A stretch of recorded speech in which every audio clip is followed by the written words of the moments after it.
Hello everyone, welcome to success with Rai academy. 13 जुलाई 2021 के दैनिक जागरण के राष्ट्रीय संस्करण को आज के इस वीडियो में हम डिस्कस करेंगे। तो चलिए वीडियो को शुरू करते हैं।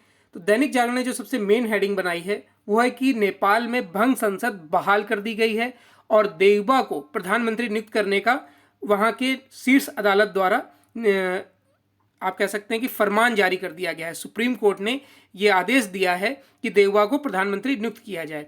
अब ये जो पूरी प्रक्रिया चल रही है, इससे पहले क्या हुआ था, केपी शर्मा ओली जो नेपाल के प्रधानमंत्री थे, उन्होंने विद्या देवी भंडारी जो वहाँ की राष्ट्रपति हैं उनसे बोलकर संसद को भंग कर दिया था और नवंबर लगभग आप कह सकते हैं कि चुनाव कराने की इसमें घोषणा की थी, क्योंकि उन पर उनकी ही पार्टी के साथ साथ विपक्षी दलों का भी दबाव बन रहा था उनके कई वक्तव्यों की वजह से कि आप इस्तीफा दीजिए, यानी उनके खिलाफ पूरा माहौल बन रहा था। उसी के बाद उन्होंने संसद को भंग कर दिया था और नए तरीके से चुनाव कराने की घोषणा की थी।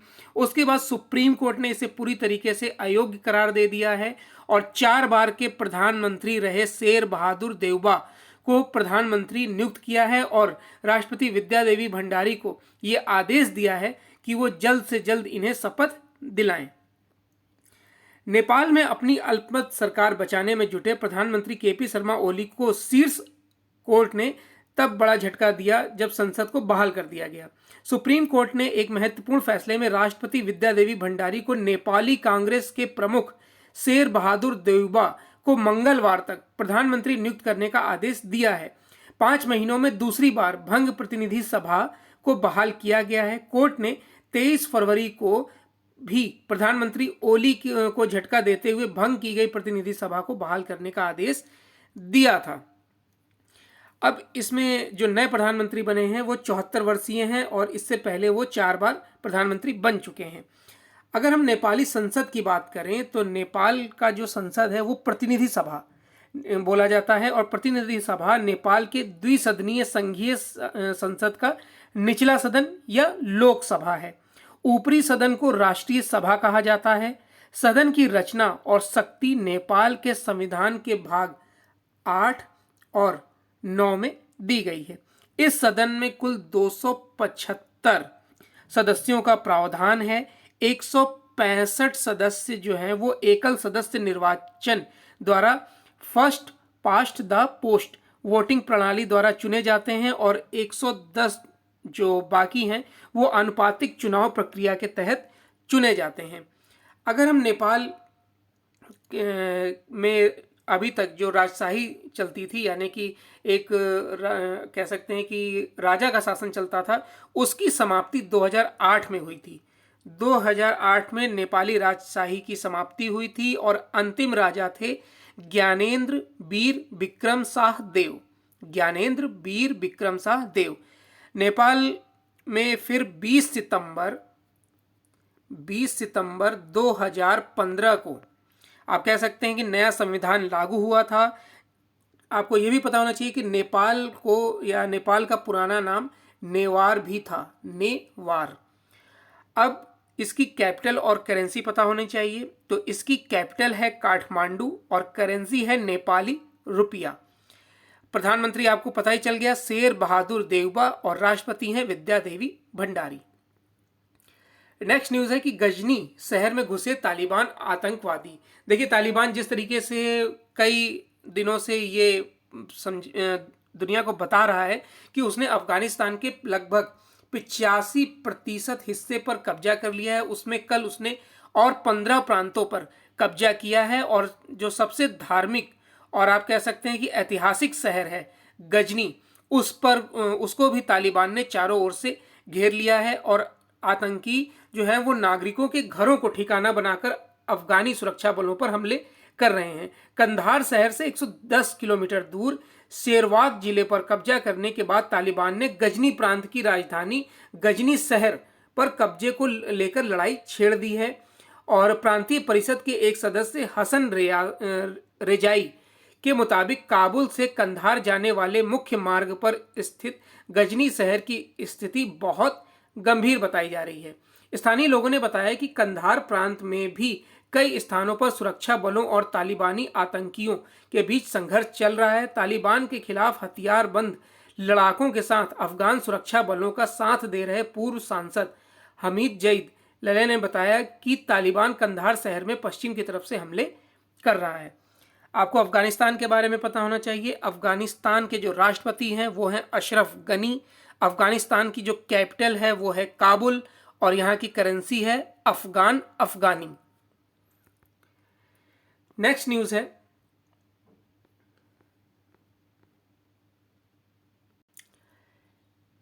अफगानिस्तान में भारत की 500 परियोजनाएं खतरे पर पड़ गई हैं और इसमें लगभग 34 प्रांतों में भारत की करीब 500 छोटी बड़ी परियोजनाएं चल रही थी, जिसपे भारत ने अरबों डॉलर खर्च किए हुए हैं। लेकिन अब जिस तरीके से वहाँ संघर्ष चल रहा है उसकी वजह से ये सारी परियोजनाएं बंद पड़ती दिख रही हैं। 3 अरब डॉलर के निवेश वाली इन परियोजनाओं में अफगानिस्तान के ग्रामीण व दूर दराज के हिस्सों में न सिर्फ बिजली पहुंचाई जा रही थी बल्कि भारत की तरफ से कई सड़कें और पुलों का निर्माण भी कराया गया था, जिसकी वजह से वहाँ की आप कह सकते हैं अफगानिस्तान की आर्थिक गतिविधियों में काफ़ी तेजी आई थी, यानी वो आर्थिक रूप से मजबूत हो रहा था। भारत को इस बात की चिंता है कि पाकिस्तान समर्थित तालिबान के सत्ता पर काबिज होने से उसकी परियोजनाओं को उसी तरह से नुकसान पहुंचाया जा सकता है जैसे कि वर्ष 1996 से 2001 में पहुंचाया गया था। तब तालिबान ने भारत की तरफ से बनाए गए बच्चों के अस्पताल तक को भी नहीं बख्शा था। अब इसमें 218 किलोमीटर लंबी एक सड़क बनाई गई है और ईरान के चाबहार बंदरगाह से अफगानिस्तान के दिलारम तक ये सड़क परियोजना है जो 218 किलोमीटर लंबी है। भारत की मदद से इसका निर्माण हो रहा था और आने वाले दिनों में अफगानिस्तान को सीधे चाबहार बंदरगाह से ये जोड़ती थी। इसके अलावा पूरे काबुल को पेयजल उपलब्ध कराने के उद्देश्य से शुरू की जाने वाली सहतूत डैम परियोजना का भी काम लटकता दिख रहा है। भारत पहले भी सलमा डैम का निर्माण कर चुका है जिसमें 42 मेगावाट बिजली बनती है और 75,000 हेक्टेयर जमीन की सिंचाई होती है। पूर्व में तालिबान ने भारत की मदद से निर्मित बच्चों के जिस अस्पताल को ध्वस्त किया था, भारत ने उसे फिर से एक बड़े चिकित्सा केंद्र के तौर पर बनवा दिया था। तो अब ये सारी बातें अब फिर से अधर में लटकती दिख रही हैं। जनसंख्या नियंत्रण समान नागरिक संहिता पर लाए जाएंगे निजी बिल। देखिए, उत्तर प्रदेश सरकार जो जनसंख्या नीति लेकर आई है उसके बाद अब केंद्र पर भी दबाव बना है कि वो राष्ट्रीय जनसंख्या नीति लेकर आए जिसमें कि 2 बच्चों की जो नीति है उसको लागू किया जाए और उसमें भी उत्तर प्रदेश सरकार की तरीके घोषणाएं की जाएं कि लोग जो पुरुष होंगे उन्हें इंक्रीमेंट दिया जाएगा, पितृत्व अवकाश की एक ज़रूरत जो महसूस की जाती है उसे दिया जाएगा और सब्सिडियों में फ़ायदा मिलेगा। कई ऐसे प्रावधान किए गए हैं। उसके बाद है समान नागरिक संहिता, इसमें भी अब फोकस किया जा रहा है। समझते हैं इसे। संसद के आगामी मानसून सत्र में जनसंख्या नियंत्रण और समान नागरिक संहिता पर भाजपा के सांसद निजी सदस्यों के विधेयक पेश करेंगे। गोरखपुर से भाजपा के लोकसभा सदस्य रवि किशन और राजस्थान के राज्यसभा सदस्य किरोड़ी लाल मीणा 19 जुलाई से शुरू हो रहे सत्र के पहले सप्ताह में क्रमशः जनसंख्या नियंत्रण और समान नागरिक संहिता पर निजी सदस्यों के विधेयक पेश करने वाले हैं। एक मंत्री के अलावा किसी अन्य सदस्य द्वारा पेश किए गए विधेयक को निजी सदस्य के बिल के रूप में जाना जाता है। सरकार के समर्थन के बिना इसके कानून बनने की संभावना बहुत कम दिखती है। उल्लेखनीय है कि यह कदम उत्तर प्रदेश विधि आयोग द्वारा अपनी वेबसाइट पर जनसंख्या नियंत्रण पर मसौदा विधेयक डालने के बाद आया है, जिसमें जनता से 19 जुलाई तक सुझाव आमंत्रित किए गए हैं। इसमें कहा गया है कि उत्तर प्रदेश में 2 से अधिक बच्चों वाले लोगों को स्थानीय निकाय चुनाव लड़ने, सरकारी नौकरियों के लिए आवेदन करने या किसी भी तरह की सब्सिडी प्राप्त करने से रोक दिया जाएगा। नेक्स्ट न्यूज़ है, भारत ने किया सुपरसोनिक ब्रह्मोस मिसाइल का परीक्षण और ये परीक्षण जो है वो एडवांस वर्जन है ब्रह्मोस का क्रूज मिसाइल का, सुपरसोनिक का, यानी ब्रह्मोस सुपरसोनिक क्रूज मिसाइल का ये एडवांस वर्जन है जो 400 किलोमीटर दूर तक मारक क्षमता रखता है और ध्वनि से भी 2.8 गुना तेज इसकी गति बताई जा रही है। उड़ीसापुर के चांदीपुर तट पर डीआरडीओ तथा चांदीपुर के इंटीग्रेटेड टेस्ट रेंज यानी ITR के वरिष्ठ अधिकारियों और वैज्ञानिकों के दल ने सुबह 10:15 पर इसका परीक्षण किया। देखिए, इसका जो वजन है वो अपने साथ 300 किलो वजन तक विस्फोट ले जाने की क्षमता रखता है। मिसाइल 8.4 मीटर लंबी है और इसका व्यास 0.6 मीटर है। इसका जो इसका वजन लगभग 3000 किलोग्राम है। भारत और रूस के वैज्ञानिकों के संयुक्त प्रयास से बनाई गई ब्रह्मोस मिसाइल के कई वर्जन का परीक्षण भारत पहले ही कर चुका है। इसका एक बेड़ा पहले से ही भारतीय सेना में शामिल है। डीआरडीओ लगातार इसके एडवांस वर्जन बनाकर इसकी क्षमता में वृद्धि कर रहा है। यह मिसाइल घनी शहरी आबादी में भी छोटे लक्ष्यों को सटीकता से भेदने में सक्षम है। ब्रह्मोस मिसाइल का पहला परीक्षण 12 जून 2001 को आईटीआर चांदीपुर से किया गया था। अब ये परीक्षण किया गया है डीआरडीओ द्वारा। तो सबसे पहले आपको डीआरडीओ के बारे में पता होना चाहिए। डीआरडीओ यानी कि defence research and development organisation Bharat की रक्षा से जुड़े अनुसंधान कार्यों के लिए देश की ये अग्रणी संस्था है। वर्तमान में इसके अध्यक्ष जी सतीश रेड्डी हैं। इसका मुख्यालय नई दिल्ली में है। इसकी स्थापना 1958 में की गई थी और इसका जो स्लोगन है वो है बलस्य मूलम विज्ञानम।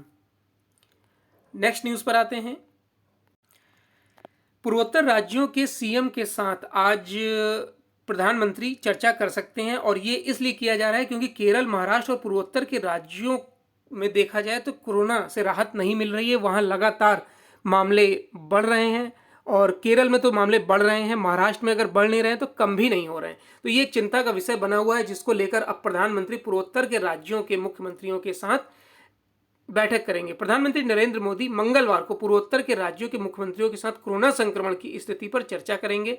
माना जा रहा है कि हालात को काबू करने के लिए कुछ जरूरी निर्देश दिए जा सकते हैं। भारत में कोरोना वायरस की राष्ट्रीय संक्रमण दर पिछले कुछ दिनों में 5% से नीचे है, लेकिन 66 जिलों में यह 10% से ज्यादा है।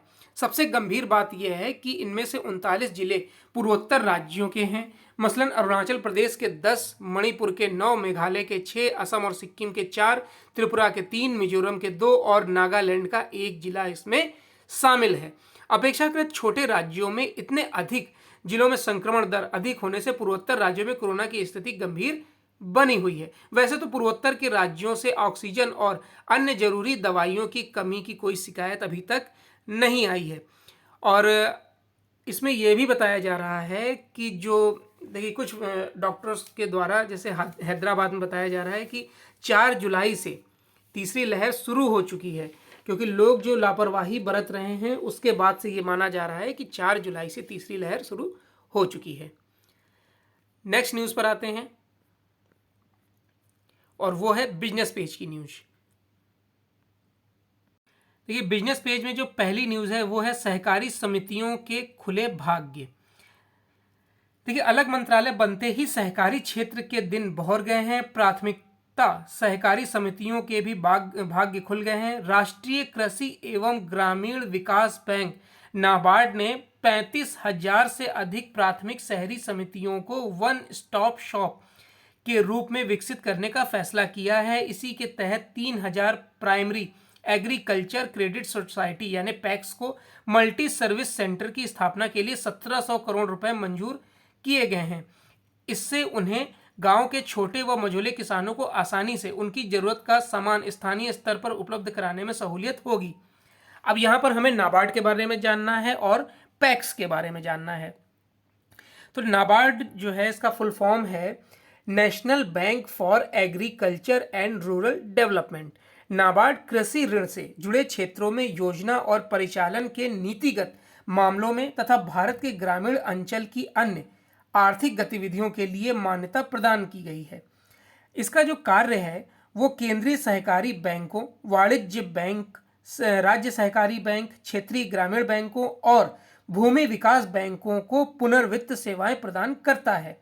यह वाणिज्यिक बैंकों को ऋण देने के माध्यम से कृषि, लघु उद्योग और अन्य गांव और कुटीर उद्योग को पुनर्गठित या पुनर्वितरण प्रदान करता है। इसकी स्थापना 12 जुलाई 1982 को हुई थी। इसका मुख्यालय मुंबई में है। वर्तमान में इसके अध्यक्ष गोविंद राजुल्लू चिंतला हैं यानी कि GR चिंतला हैं और इसमें भारत सरकार की हिस्सेदारी 99% है। भारत सरकार की हिस्सेदारी 99% है। आगे बताया गया है कि नाबार्ड के स्थापना दिवस पर आयोजित कार्यक्रम में केंद्रीय कृषि मंत्री नरेंद्र तोमर ने एग्रीकल्चर इंफ्रास्ट्रक्चर फंड से कृषि क्षेत्र की विकास दर को रफ्तार मिलने की उम्मीद जताई है। उन्होंने ये भी बताया कि प्रधानमंत्री कृषि सिंचाई योजना पर ड्रॉप मोर क्रॉप के नारे को सफल बनाने के लिए नाबार्ड ने जबरदस्त सहयोग किया है। अब यहाँ पर आपको प्रधानमंत्री कृषि सिंचाई योजना के बारे में भी जानना चाहिए। इसका प्राथमिक उद्देश्य देश में सिंचाई प्रणाली में निवेश को आकर्षित करना, देश में खेती योग्य भूमि का विकास और विस्तार करना, पानी की बर्बादी को कम करने के लिए खेत में पानी का उपयोग बढ़ाना, पानी की बचत करने वाली तकनीकों और सटीक सिंचाई को लागू करने के प्रति प्रतिबंध, फसल में वृद्धि करना इसका प्रमुख उद्देश्य है। इसकी जो शुरुआत है इस योजना की वो 1 जुलाई 2015 को की गई थी। कृषि सुधार की दिशा में संसद में पारित कानूनों की पैरवी करते हुए कृषि मंत्री तोमर ने कहा कि तीनों कृषि कानून किसानों को आत्मनिर्भर बनाने की दिशा में क्रांतिकारी कदम है। नाबार्ड के चेयरमैन डॉक्टर GR चिंतला ने कृषि क्षेत्र में ढांचागत विकास पर जोर देते हुए कहा कि इसमें सिंचाई के साधन, गोदाम, कोल्ड स्टोरेज, लॉजिस्टिक्स, बाजार, स्वास्थ्य व अन्य आधारभूत ढांचे पर ज्यादा बल देना चाहिए।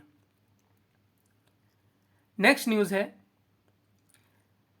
प्रमोटर्स की पर्सनल गारंटी जब्त करने की तैयारी में जुटे बैंक। तो इस न्यूज में यह बताया गया है कि कुछ जो बड़े उद्योगपति होते हैं या फर्म होती हैं वो पर्सनल गारंटी देकर बैंक से लोन लेती हैं, और क्या होता है कि वो उन लोन को चुका नहीं पाती हैं, वो NPA हो जाता है। तो अब इसके तहत जो वो पर्सनल अपनी गारंटी देते हैं उनको जब्त करने की कार्रवाई आगे बढ़ सकती है। इन दिग्गजों ने कंपनियों को दिए गए कर्ज के एवज में व्यक्तिगत गारंटी दी थी। बाद में वे कंपनियां कर्ज नहीं लौटा सकती हैं। एक अनुमान के अनुसार 10 शीर्ष व्यक्तिगत गारंटर ने 1.6 लाख करोड़ रुपए से अधिक की गारंटी दे रखी है। इसमें कुछ प्रमुख नाम हैं। भूषण स्टील एंड पावर के प्रमोटर संजय सिंघल और उनकी पत्नी आरती सिंघल। इन्होंने भारतीय स्टेट बैंक नेतृत्व वाले कंसोर्टियम से लिए गए कर्ज पर 24,550 करोड़ रुपए तक की व्यक्तिगत गारंटी दी है। इसमें और भी बड़े नाम हैं। अनिल अंबानी का नाम है, फिर कपिल वाधवान जो कि DHFL के पूर्व प्रमोटर हैं उनका नाम है। इन पर 90,000 करोड़ रुपए का कर्ज है। वीडियोकॉन पर 22,000 करोड़ रुपए का कर्ज है। और सरकार ने 15 नवंबर 2019 को एक अधिसूचना जारी की थी। इसमें कर्जदाताओं, सामान्य तौर पर वित्तीय संस्थान और बैंकों को इंसॉल्वेंसी एंड बैंकरप्सी कोड के तहत कर्ज को लेकर व्यक्तिगत गारंटी देने वालों के खिलाफ कदम उठाने को कहा गया था। अब आपको यह पता होना चाहिए कि IBC क्या है, यानी कि insolvency and bankruptcy code. Insolvency and bankruptcy code के अंतर्गत कर्ज न चुकाने वाले बकायेदारों से निर्धारित समय के अंदर कर्ज वापसी के प्रयास किए जाते हैं। इस कोशिश से बैंकों की आर्थिक स्थिति में कुछ हद तक सुधार जरूर हुआ है। IBFC 2019 ने IBFC 2016 की जगह ली है। उसके तहत पूर्ववर्ती प्रबंधन की ओर से किए गए अपराधों के लिए नए खरीदार पर कोई आपराधिक कार्यवाही नहीं की जाएगी। नेक्स्ट है कि टेक्सटाइल PLI की नए सिरे से घोषणा संभव। देखिए, टेक्सटाइल मंत्री पीयूष गोयल ने टेक्सटाइल से जुड़ी उत्पाद आधारित प्रोत्साहन यानी PLI स्कीम की समीक्षा शुरू कर दी है। अब ये PLI स्कीम क्या है? देखिए, इस योजना का जो आरंभ है वो 11 नवंबर 2020 को किया गया था, जिसके अंतर्गत घरेलू विनिर्माण को बढ़ावा दिया जाएगा। इस योजना के अंतर्गत अगले 5 साल में 2 लाख करोड़ रुपए 10 प्रमुख क्षेत्रों पर खर्च किए जाएंगे।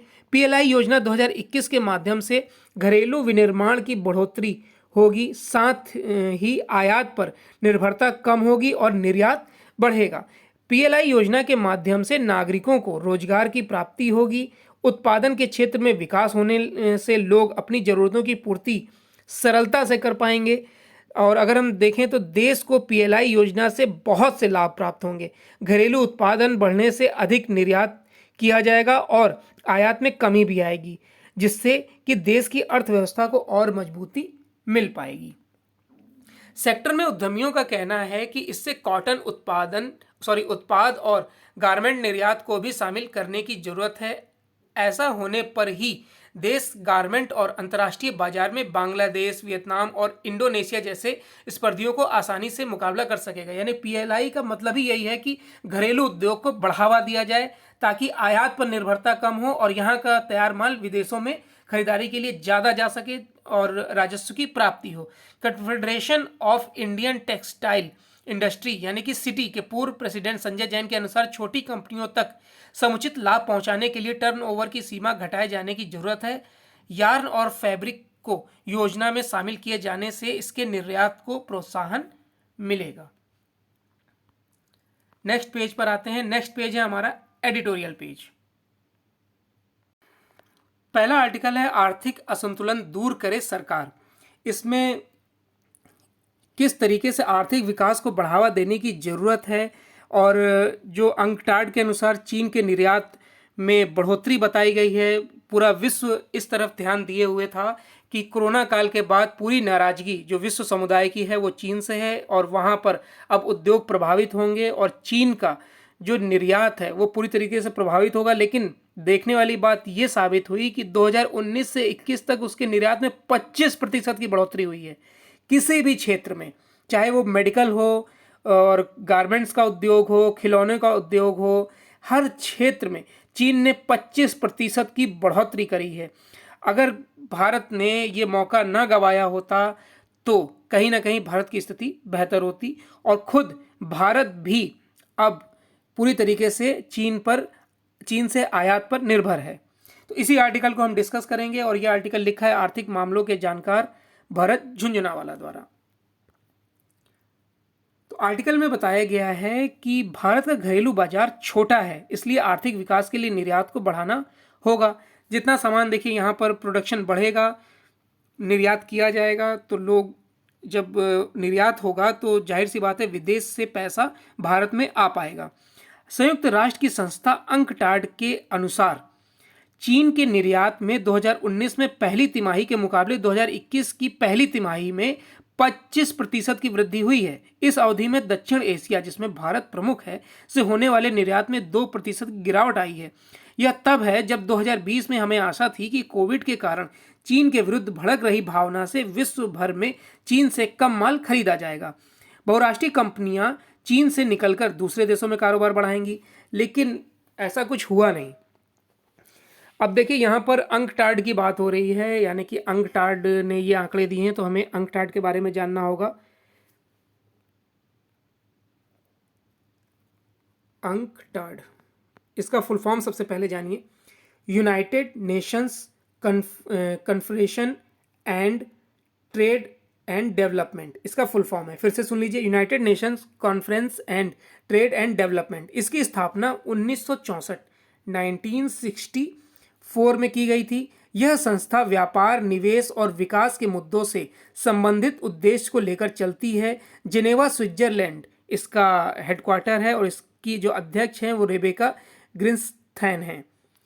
तो और इसकी स्थापना जैसा बताया 30 दिसंबर 1964 को हुई थी। अब आगे ये बताया गया है कि जब 2020 में हमें आशा थी कि कोविड के कारण चीन के विरुद्ध एक माहौल बनेगा, तब भी चीन ने बहुत अच्छा परफॉर्मेंस दिया। अगर चीन से कम माल खरीदा जाएगा और बहुराष्ट्रीय कंपनियां चीन से निकलकर दूसरे देशों में कारोबार बढ़ाएंगी, तब ये संभव हो पाता है कि चीन का जो निर्यात है वो प्रभावित होता। अब अनुमान सही साबित तो हुआ नहीं, लोग फिर भी निर्यात के लिए, यानी कि देश फिर भी निर्यात के लिए चीन पर ही निर्भर हैं अभी भी। कोविड के बावजूद जहां चीन के निर्यात में तेजी आई है, वहीं हम अपने पुराने बाजारों से भी फिसल रहे हैं। भारत की इसमें सबसे बड़ी कमी ये दिख रही है कि जिस क्षेत्र में भारत अभी तक मजबूती से आगे बढ़ रहा था, कोरोना पीरियड में कहीं ना कहीं वो प्रभावित हुआ है और उसके निर्यात में भी प्रभाव आया है। और इसका एक सबसे बड़ा कारण ये माना जाता है नौकरशाही, कि जैसे कोई चीज़ निर्यात के लिए भेजी जाती है या फिर तो उसमें तकनीकी सुधारों को लेकर नौकरशाही क्या करता है कि कई अड़ंगे लड़ाता है। इसमें क्या होता है, कई प्रकार की सुविधाएं उपलब्ध कराई भी जाती, ईमानदार अधिकारियों की पदोन्नति दी जाती है, लेकिन भ्रष्ट अधिकारियों को सेवानिवृत्त किया गया है। लेकिन जमीनी स्तर पर नौकरशाही का अवरोध बरकरार है। मतलब भरत झुंझुनवाला जी ये बताना चाहते हैं कि जब व्यापार होता है तो उसमें सबसे जो महत्वपूर्ण भूमिका होती है नौकरशाहों की होती है, क्योंकि अनुमति उन्हीं से लेनी होती है। तो उसमें होता क्या है कि कुछ तो जो ईमानदार होते हैं वो मेरिट के आधार पर उनको अनुमति देते हैं, और जो भ्रष्ट होते हैं वो पैसे लेकर उन्हें अनुमति देते हैं। तो इसमें क्या होता है कि जाहिर सी बात है, जब पैसे दिए जाएंगे तो व्यापारी उस पैसे की भरपाई जनता से ही करेगा, तो वो महंगा होना स्वाभाविक है।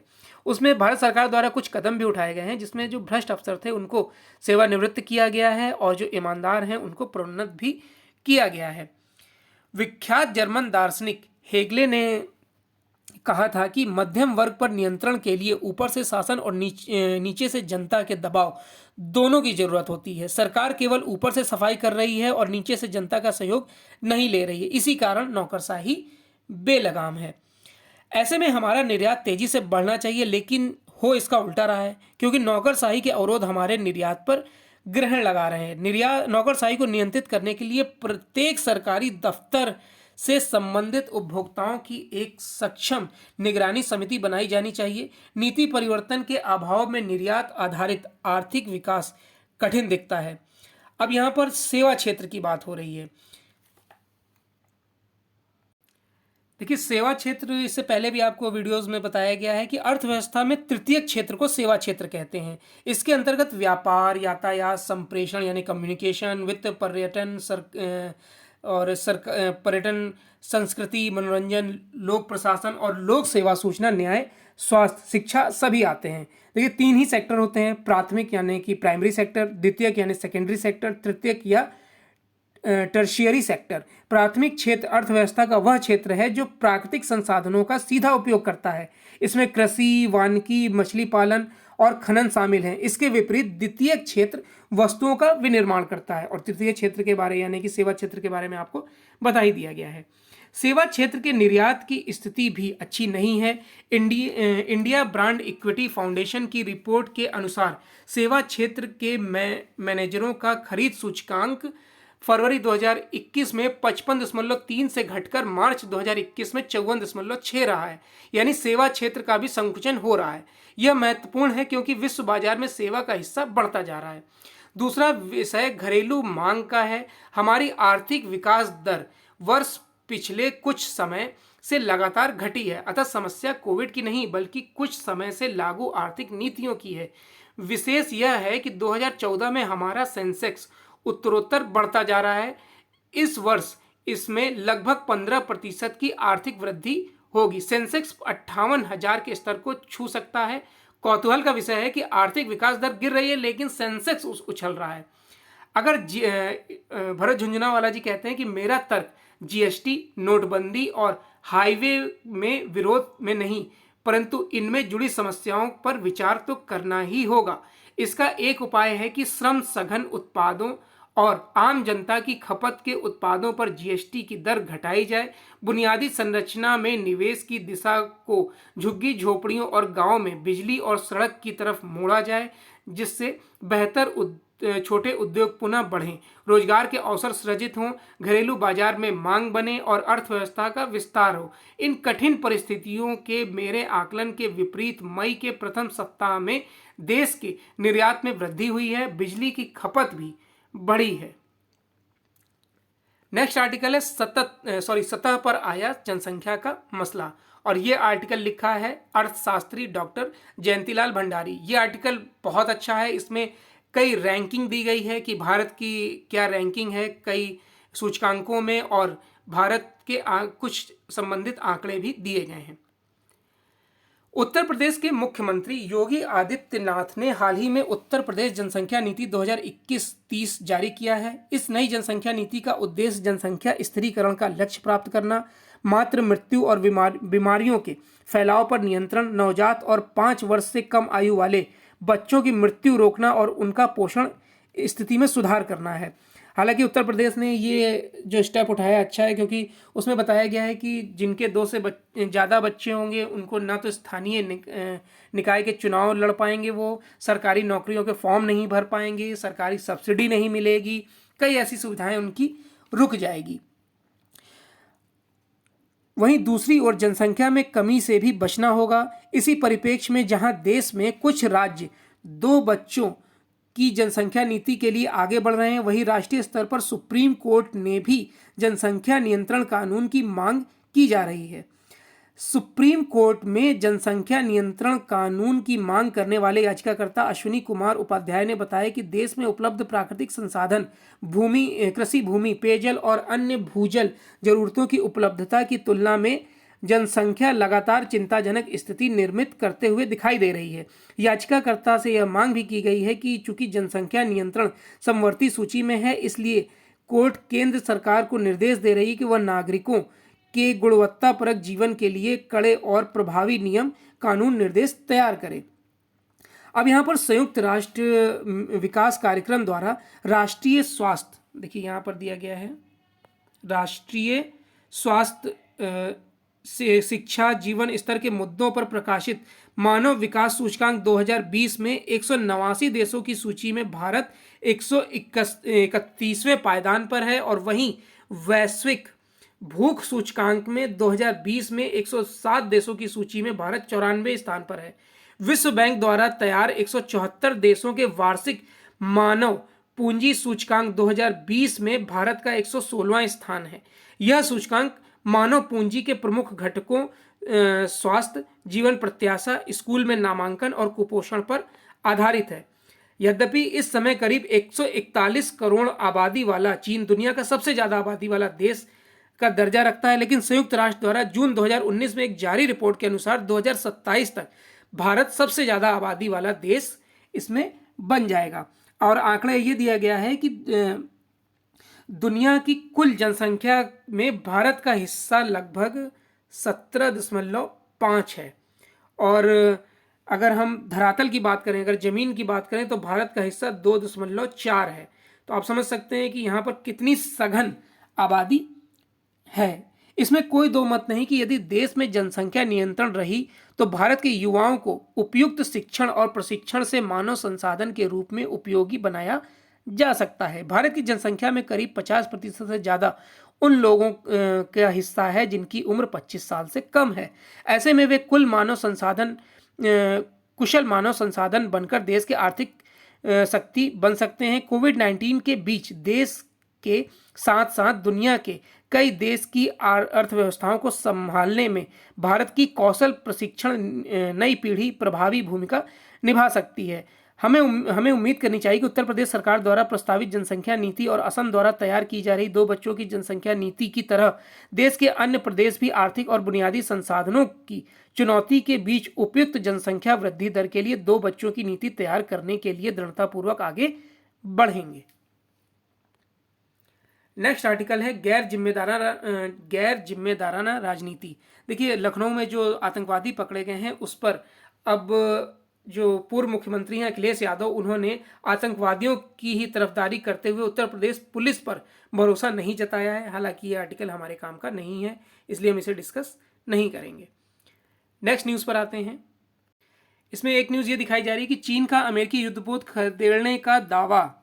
चीन की सेना का दावा है कि उसने सोमवार को पार्सल द्वीप के पास चीनी जल क्षेत्र में आए अमेरिकी युद्धपोत को खदेड़ दिया है। चीन ने यह अरगनल दावा अंतर्राष्ट्रीय अदालत के उस फैसले के 1 साल बाद किया है जिसमें कहा गया था कि दक्षिणी चीन सागर पर चीन का कोई हक नहीं है। चीन की सेना पीपुल्स लिबरेशन आर्मी ने अपनी दक्षिणी थिएटर कमांड की स्थिरता को कमतर आंकने की चुनौती देने का दावा करते हुए उसने चीन की मंजूरी के बिना उसके जल क्षेत्र में दाखिल हुए अमेरिकी युद्धपोत USS वेनफोल्ड को खदेड़ने का दावा किया है।